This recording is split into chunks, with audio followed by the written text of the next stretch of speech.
안녕하세요. 우선 새해가 한국은 됐죠. 그래서 그 새해에 일단 건강하시고요. 그리고 우리가 기대하는 좀 더 나은 사회로 만들기를 기대합니다. 그런데 이제 새해가 밝아올 무렵에 김태우 사건과 신재민 사건이 떠들썩하게 한국 사회를 뉴스를 만들고 있었어요. 그런데 이 두 사건을 보는 관점에서는 제가 보기에는 그 현재 문재인 정부의 어떤 시스템 관리가 잘못됐다고 볼 수 있어요. 그러니까 인사 관리를 과거의 박근혜 시절에 인사들을 마구잡이로 구성시킴으로써 김태우 같은 인간이 나타난 거죠. 그래서 보다 개혁적이지 못한 그런 행정 관료 시스템에 들어가게 된 거예요. 그래서 오히려 그 친박의 공격을 지금 받게 된 거죠. 그렇지만 신재민 사건을 보자면 신재민이라는 인물은 굉장히 개혁적인 인물이에요. 근데 이 관행적으로 좀 지저분한 그런 현 청와대에 들어가서 일을 하다가 보니까 그 관행적인 걸 보고 굉장히 못 참는 거죠. 그래서 오히려 스스로 나와버린 그런 케이스가 된 겁니다. 그래서 만약에 이재명이 그 행정부의 수장이 되었더라면 이런 어중간한 상태에서 나타나는 일탈 행위들이 일어나지 않았을 것이라고 생각합니다.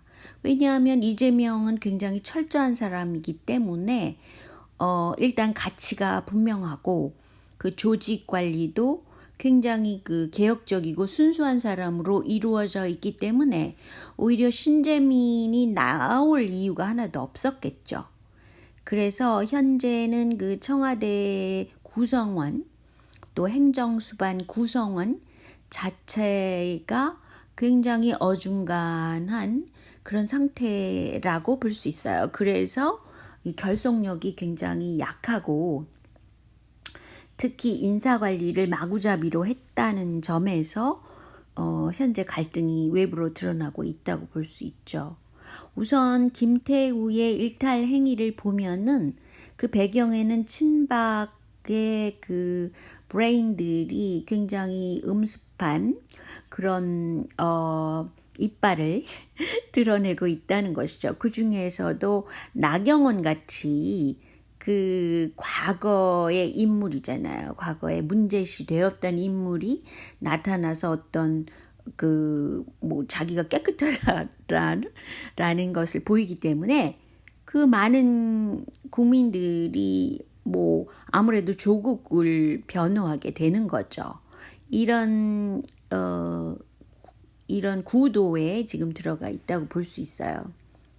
근데 김태우라는 인물이 왜 특별감찰의 행정요원으로 일을 했을까라는 것을 생각해 보면 일단 그 특별감찰이라는 것은 그 과거에 이런 짓을 한 것을 그대로 현 정부가 하고 있다는 데서 좀 의아하고요. 그가 한 짓은 일종의 그 적국에게 자료 유출을 한 산업 스파이와 같은 짓을 지금 한 겁니다. 그래서 김태우의 변호사인 곽상도를 보더라도 자한당 박근혜 당시의 민정수석이었단 말이죠. 근데 그 박근혜 민정수석 곽상도와 같이 근무한 게 김태우였어요. 이런 사람을 어떻게 고용을 했는지 몰라요. 현 정부에서. 그런데 이제 1년간을 쓰다가 보니까 여러 가지로 그 비밀이라고 뭐 일부러 비밀을 갖는 것이 아니라 당연히 그 나타내고 싶지 않은 부분이 있겠죠. 정보상. 근데 이 김태우가 그런 것을 너무 많이 알고 있으니까 근데 이제 와서 김태우가 뭐 자기가 직위해제를 당하니까 이것에 대해서 칼을 갈면서 자기가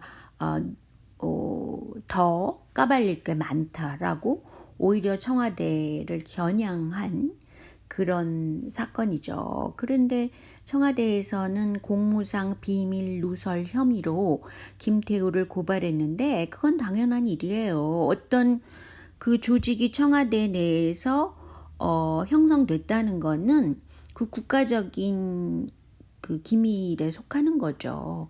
그리고 어떤 한 조직에 들어갔을 때 거기 충성도를 발휘해야만 그 조직이 살아나는 것이지, 뭐 청와대가 진짜 굉장히 잘못을 한 상태가 아닌데 그 일개의 그 행정관이라고 그래야 되나요? 행정요원이 그 자기가 그 잘못한 것이 여러 개 드러났는데 그것을 덮기 위해서 공무상의 비밀을 그렇게 뭐 큰 것처럼 누설한다는 거는 일단 잘못이죠. 어떤 조직에 들어갔으면 거기에 충성도를 보여야 되는데 그 한국인들의 특성이 또 어떤 조직에 대한 충성도가 굉장히 약한 면이 있어요. 그래서 어쨌든 이 김태우의 변호사인 석동현, 이 사람을 보면은 곽상도, 즉 친박이죠. 그 곽상도와 더불어 연수원 동기로서 이 석동현은 자한당 부산 지역 당협 위원장으로서 친박이란 말이죠. 그리고 석동현의 부인도 친박 국회의원이던 박영아라는 사람이었습니다. 지금은 국회의원이 아니랍니다. 그리고 또 석동현이라는 이 사람은 최근에 자살한 그 이재수 있죠? 근데 이재수가 한 일은 뭐예요? 세월호 유가족까지 사찰한 혐의를 받고 있던 인물인데 이 사람이 갑자기 자살을 했다 그러고 이제 이 변호사가 석동현이었단 말이죠. 그런데 석동현이 뭐라 그랬냐면 이재수는 부끄러운 일을 한 적이 없다. 오리발도 이런 오리발이 어딨습니까? 그러니까 이 친박 사람들이 공모를 해가지고 김태우를 내세워서 현재 그 박근혜의 파워를 뭐 다시 살리려고 하는 그런 기운이 있단 말이죠. 그러니까 이 무시무시한 기운에 대해서 그 조국이 사실은 저는 그 인권 문제로 이 사람을 별로 좋지 않게 생각하고 있어요. 그럼에도 불구하고 우리가 조국을 살려내야 된다고 생각하는 이유는 바로 이런 친박계의 공격이 그 조직적으로 이루어지고 있기 때문입니다. 근데 김태우가 말했듯이 뭐 컴퓨터를 폐기한다든지 뭐 셀폰을 뭐 폐기하고 뭐 했다 이런 거는 청와대에서 있을 수 있다고 봐요. 왜냐하면 김태우가 어떤 짓을 하려고 그랬다는 것을 아니까요. 자기의 잘못, 뭐 골프를 친다, 뭐 그 건설업자랑 뭐 어떻게 공모가 됐다, 뭐 이런 것들은 잘못한 짓이잖아요. 근데 자기 잘못을 덮기 위해서 이런 큰 누설을 한다, 비밀을 누설하겠다, 뭐 이런 건 협박 혐의죠. 그리고 이런 뭐 셀폰을 폐기한다, 컴퓨터를 폐기해버린다 이런 방법은 미국 민주당과 같은 짓을 한 겁니다. 힐러리가 바로 그런 짓을 한 거죠. 그러니까 어느 선에서는 그 셀폰을 폐기를 한다 안 한다가 굉장히 중요한 이슈가 된 사회에 우리가 현재 살고 있는 것이고 막간을 이용해서 뭐 현 문재인 정부가 그 슈퍼 컴퓨터를 구입했다고 그러잖아요. 뭐 저는 사실은 개인들의 그런 정보를 뒤지는 그런 기술이 발달한 사회를 반대하고 있어요. 그렇기 때문에 이런 민간 사찰이 가능하다라는 것에 대해서는 굉장히 잘못되고 있다고 생각하는 사람이긴 합니다. 그럼에도 불구하고 우리가 박근혜가 지금 어디가 있어요? 감옥에 가 있는 박근혜 그 잘못을 이미 법적으로 처벌한 이런 사람에 대해서 우리가 비호할 수는 없는 거 아니겠어요. 그런데 박근혜 때 민정수석은 십상시가 문제가 됐을 때 국회 청문회에 나오지조차 않았던 사람들이잖아요. 그러니까 지금 현재 조국이 나와서 이렇게 설명을 한다는 거는 그래도 조금은 민주적이라는 거죠. 박근혜에 비해서는 훨씬 민주적이라는 거죠. 근데 이 뭐 청문회라고 그래야 되나요? 근데 이철이가 나와서 공개한 자료들을 과연 누가 제공했을까라는, 이철이가 너무 조국을 지나치게 비호하면서 아부성 발언까지 하더라고요. 이런 거는 좀 웃긴다고 생각하고요. 대신에 서영교 의원이 굉장히 날카로운 공격을 해서 굉장히 눈에 띄었다고 볼 수 있어요. 그리고 김태우가 말했듯이 그 건설업자 최 씨와 조국이 어떤 관계가 있지 않냐라는 문제는 뭐 사실 여부는 사실은 모르겠어요. 조국이 그렇지 않다라고 얘기했으니까 그렇지 않다라고 믿는 수밖에 없죠. 그런데 어쨌든 왜 그 박근혜 당시의 인물을 왜 현 청와대에서 고용을 해가지고 그 관리를 제대로 못하면서 현 상황을 만들었는지, 이거는 그 조직 관리에서 큰 잘못이라고 봅니다. 그리고요, 두 번째로 이제 사건, 청와대를 공격하는 사건으로서 신재민이라는 사람, 이전 이제 사무관이죠, 지금은.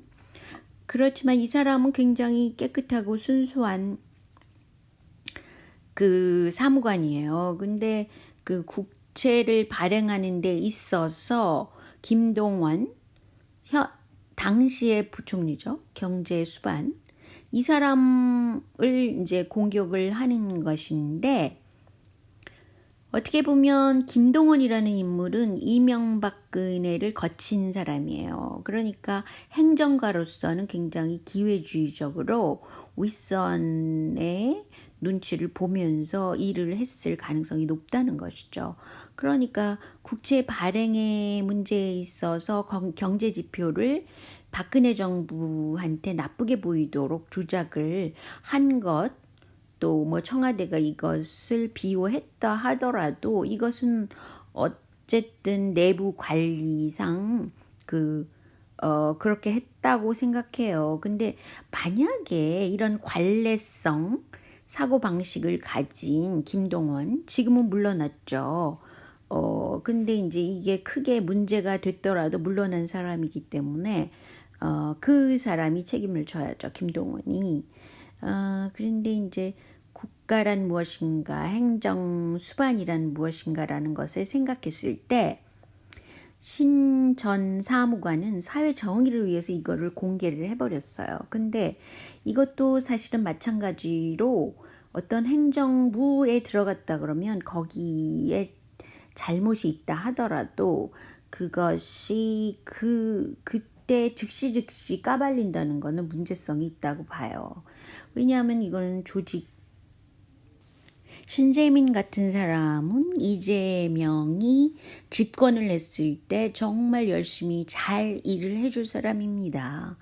그러니까 현 문재인 정부 구성을 볼 때도 박근혜 시절 사람들이 들어가 있다는 것 자체가 개혁적이지 않죠. 그런 의미에서 완전히 구린 사람들이 박근혜 시절의 사람들이었다면 지금은 조금 구린 사람들이 그 행정부를 이끌고 있고, 특히 경제 분야를 잘 조정해야 될 입장에 있다고 생각해서 아마 그런 사람들을 행정부에 뒀나 본데, 이재명이라는 사람이 만약에 행정부를 이끌면 철저한 사람이고 개혁적인 분이기 때문에 이런 구리한 일은 일어나지 않고 이것이 큰 문제화되지도 않을 것 같습니다. 아무튼 조직 관리라는 것은 중대한 것이고 가치 추구라는 것도 굉장히 중대하기 때문에 저는 이재명을 올 새해에도 지지하는 바입니다. 여러분 힘내세요. 새해 복 많이 받으시고요. 안녕히 계세요.